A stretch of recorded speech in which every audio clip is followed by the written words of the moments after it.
Hello friends, myself Dr. Awasthi Sudarshan Subhash, and today we are going to discuss regarding the most famous novel by U.R. Ananthamurthy, that is Samskara. Actually, this novel Samskara was originally written in Kannada by U.R. Ananthamurthy, and then it was translated into English by A.K. Ramanujan. The most important characters of this novel are number one, Acharya, who is the protagonist, or we can say that he is the hero of the novel. He is a scholar Brahmin and he is called as the crazed jewel of Vedanta, and it is supposed that he has the solution to all the problems of the villagers and the vicinity. The next prominent character of the novel is Naranappa, who is exactly opposite to Acharya. He lives non-Brahminical life, he eats flesh, he just always opposed all that was Brahminical, he drank a lot of liquor, and above all, he lived with a woman who was a prostitute. Then the next important character is Chandri. Chandri is the concubine or the prostitute who lived with Naranappa for more than 10 years. But she was a very, very beautiful woman. Then other important characters of the novel are Durga Bhatta, Lakshmanacharya, Garudacharya, Padmavati, and Putta. Now let us see what is the summary of this novel is. What happens? The novel opens when Acharya was busy in his daily activities. Then what was his daily activity? In the morning, he used to bath his ailing wife who was very, very sick one. Then he used to dry her up. Then he used to offer her some food. And then he used to bless her as she was very, very ill. And most of the times, his wife would advise him to get remarried. But Acharya would just laugh and used to tell her that there is no need to marry again, as he himself has chosen this kind of life. He deliberately married a woman who was invalid and who was very, very sick, because according to him, by doing such thing or by avoiding sexual pleasure in life, he would be able to achieve or he would be able to attain the high spiritual progress, the high spiritual growth in his life.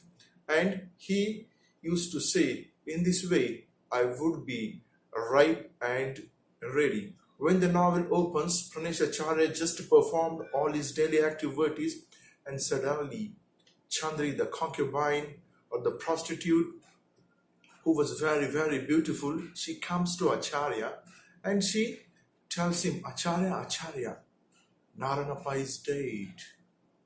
Then Acharya leaves his meal. He doesn't eat his meal, as it was the system or as it was the custom that if one Brahmin of the village dies, others will not eat. Then the news of the death of Naranappa spreads like a wildfire in the forest. All the orthodox people of the village just discuss regarding the death of Naranappa. Then they raise a question: who would perform the last rites of Naranappa? Why there was a question like this? Because all used to think that he ate flesh, he just did whatever was anti-religious, he drank a lot of liquor, and then he lived with a woman who was a prostitute.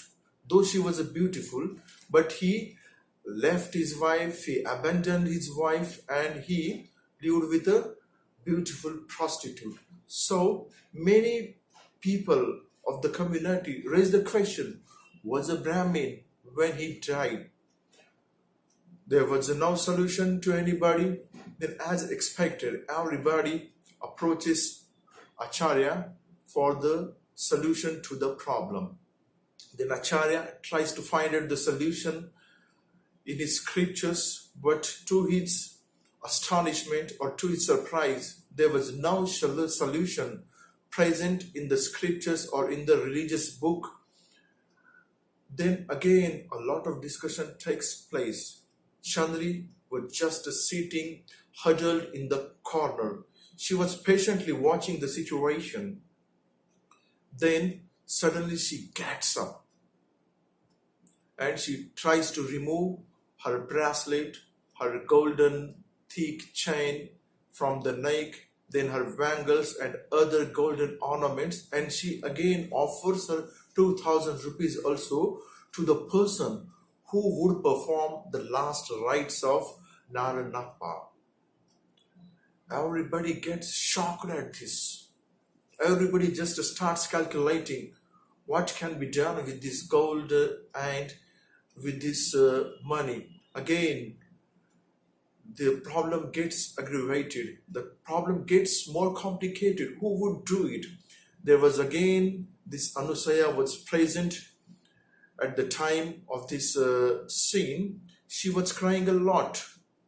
Then why Anusaya was crying a lot? Who was she? She was the sister of Naranappa's wife. Anusaya was crying because she thought that all that gold belonged to her sister and now that gold would go to somebody else. But the answer is not there. Acharya gets surprised by this noble act of Chandri, and then all the villagers again urge Acharya for the solution to the problem. Then Acharya says, okay, I would just go to the temple, that is Maruti temple in the forest, and I will seek guidance from the God. And I am sure that God will definitely offer a solution to the problem. Then he leaves the village, he goes to the forest, he takes a bath, and then he baths the God also. And in front of God, he sits cross-legged, he chants the holy name of God, he sings devotional songs, and there he does some kind of meditation. After a long time, he just decides to come back to his village, but because there was no clue from the God given to Acharya. So Acharya starts going back to the village. Suddenly in the forest, he hears the footsteps of somebody following him. He stops there, and to his surprise, he finds that it was Chandri who was following Acharya. Chandri had in her mind the desire to get pregnant from Acharya, because according to him, Acharya was the very pious person. He was a very pure person. He was a very noble person. And though being married to a woman, he never enjoyed a sexual pleasure in his life. So she just nurtured a desire in her mind to have the seed of fruit of Acharya. She just stops there. She cries a lot in front of Acharya. She holds his leg tightly. Then she gets up. She embraces Acharya, and Acharya, who was the person who never just enjoyed a sexual pleasure throughout his life, just was bewildered by the sudden act of Chandri, because in his life he never touched such a beautiful, full young woman. He gets bewildered, he gets confused, and then again this Chandri offers him some plantains to eat and again holds him tightly, and they just get involved in sexual pleasure. And when Acharya wakes up, to his surprise, he finds that he was just sleeping on the lap of Chandri. He gets shocked. He doesn't understand what to do or what he has done. Then suddenly he gets recovered, and he thinks that the thing which was So far he was trying to avoid, now he has done, and he feels that this is the reality, this is the concrete reality of life. So far he was just running after the abstraction, but now this is the reality of life, and this is the transformation which takes place in the mind of Acharya. And he decides that in the morning he would go to the village and he would tell all the villagers now that he is a lost soul. Now he doesn't have any right to offer the solution to their problem, as he is not the same Acharya who was before. Then Chandri and Acharya leave the place. Chandri's mind again thinks of the dead body or the corpse of Naranappa, with whom she lived since so many years. Then she goes to Shashapa, who was a close friend of Naranappa, but Shashapa doesn't come with Chandri for the last rites of Naranappa. Then she, with Muslim friends of Naranappa, does perform the last rites of Naranappa. Then in the morning, without telling anybody, she leaves the place and goes to the village of Kundapura. Here, Acharya in the morning tells the villagers that he has no right to offer the solution for this problem, and it would be better if they consult some other scholar to find the solution to this particular problem. Everybody in the village gets shocked, but as it was necessary to find the solution to the problem, they decide to seek the solution in the adjacent village to a scholar Brahmin. Then again, what happens? The news of the death of Acharya's wife, that is Bhagirathi, comes. Acharya performs the last rites of Bhagirathi, and then he doesn't return to his village. He just leaves the place and goes to another village. He tries to just hide his identity, and one thing was going in his mind. What has happened? Was it wrong or was it right? He was unable to answer. He was just thinking a lot. Then he reminded also of his meeting with Naranappa. Acharya went to Naranappa because he promised to Naranappa's mother that he would bring Naranappa to the right path, to the path of dharma. So he also fasted 2 days in a week for Naranappa to bring him back on the right path. So in this concern only, he goes and meets Naranappa. At the time also, Naranappa was fully drunk. He had an argument with Acharya. He didn't listen to Acharya. On the contrary, he just challenged Acharya. Acharya, let us see who wins, you or me. I will throw all up your business. I will roll it up just for a little bit of pleasure with one female.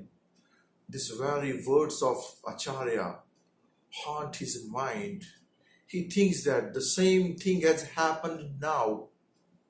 Then again, he remembers of his childhood. In his childhood, he was just trying to take his education in Kashi with most of his friends, and there was one friend called as Mahabala. Once Mahabala was missing, and Acharya tried to find him. To Acharya's surprise, Mahabala was found with one prostitute, and at the very time Acharya took a vow not to be like Mahabala. But ironically, now Acharya himself was one with Mahabala.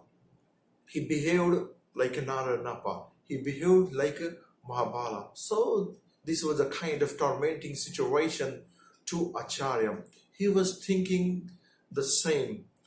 And once he was just walking through a village, again he listens, he hears the sound of footsteps, that somebody is following him. when stopped, he sees that it was a putta. Then who was this putta? This putta was a prattler. Prattler means a person who just goes on talking a lot. Initially, Acharya tried to avoid this putta, but putta just followed Acharya like a shadow. Acharya couldn't leave putta. Then they go to the village of, or we can say that it was a town, like a town of village. It was a town of merrymaking. Some kind of festival was going on. Then there they take a meal. Then Acharya with putta goes to a coffee shop. They take a coffee there. Then they watch a circus show. Then they just watch a cockfight. That means here Acharya does the things from which he was so far much away. This is a kind of transformation. This is a kind of change which was taking place in Acharya. Then Putta reminds suddenly, he lies with Acharya and he says that in this town I have one of my distant relative, and he takes Acharya to Padmavati. To Acharya's surprise, Acharya finds that Padmavati was staring at Acharya. She was a very beautiful woman, and she wanted Acharya to stay with her throughout the night. But Acharya anyway just tries to avoid this Padmavati, and he leaves that house. Then in the next morning, Acharya and Putta go to some temple. Very big festival was going on, and they just try to eat. So they sit in a row with other Brahmins of the town. And in the meanwhile, Acharya was trying to hide his own identity because he himself doesn't want to be recognized by anybody. He was trying to avoid his identity. But one person or one servant recognizes Acharya, and he tells his master that such a great person is present here for that festival. Acharya just gets the clue, and he just suddenly leaves the place because he wanted to avoid his identity, because he is not the same person who was previously. Then Acharya with Putta goes somewhere, and Acharya tells the Putta that I will go back to my own village.